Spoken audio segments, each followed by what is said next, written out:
नमस्कार मित्रांनो, मी DM trader trading psychology आणखीन एका नव्या व्हिडिओमध्ये मित्रांनो तुमचं स्वागत आहे. मित्रांनो, पूर्वी फंडामेंटल ॲनालिसिस हा केवळ एकच मार्ग ट्रेडिंगचा निर्णय घेण्यासाठी वापरला जायचा. हे तुम्हालाही आठवत असेल. कोणी विश्वासही ठेवणार नाही, पण फार पूर्वी वॉल स्ट्रीट आणि बऱ्याचशा अर्थसंस्था टेक्निकल ॲनालिसिसचा काहीतरी गूढ अनाकलनीय प्रकार असा समजत असतात मित्रांनो. पण हल्ली नेमकं उलट समजलं जातं मित्रांनो.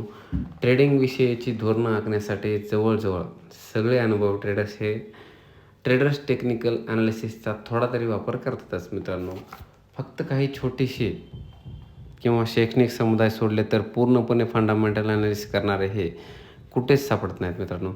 दृष्टिकोनातला हा नाट्यमय फरक कशामुळे झाला असेल? मित्रांनो, खात्री आहे की प्रश्नाचं उत्तर अगदी सोपं आहे आणि ते म्हणजे पैसा.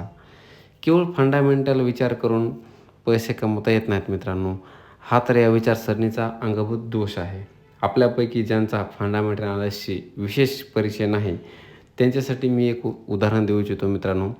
फंडामेंटल ॲनालिसिसचा सगळ्या परिवर्तनशील घटकांचा विचार करतं. हे घटक असतात एखाद्या शेअरच्या, वस्तूच्या आणि आर्थिक दस्तऐवजाच्या बाबतीतल्या मागणी आणि पुरवठा या दोन तत्वांचा समतोल किंवा असमतोल राखत असतात मित्रांनो. प्रामुख्यानं व्याजदर, ताळेबंद, हवामान बदल आणि इतर गणिती साधनांचा परिणाम आणि महत्त्वाचं लक्षात घेऊन विश्लेषक भविष्यातल्या किमतीचा अंदाज व्यक्त करत असतात मित्रांनो. या पद्धतीत ट्रेडर्स सोडून इतर सर्व घटक विचारात घेतले जातात. माणसाच्या भविष्याविषयीच्या श्रद्धा, अपेक्षा भविष्यातल्या किमती बदलत असतात.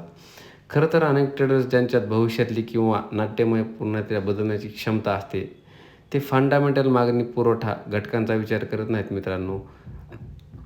फंडामेंटल ॲनालिस्ट भविष्यातले किंवा किमतीचा अंदाज अचूक व्यक्त करतो, पण मधल्या फळीत किमती दोलायमान होत असतात किंवा अंतिम उद्देश साधण्यासाठी ट्रेडिंगमध्ये राहणंच मुश्किल होतं मित्रांनो. जेव्हा मार्केट एक्सचेंजच्या स्वरूपात बदलली तेव्हा टेक्निकल ॲनालिसिसचा थिरकाव झाला मित्रांनो. पण 1970च्या सुरुवातीला टप्प्यात ट्रेडर्सचे समुदाय टेक्निकल ॲनालिसिसचा व्यवहार समजत नसत. मित्रांनो, चॅनलला सबस्क्राईब करा.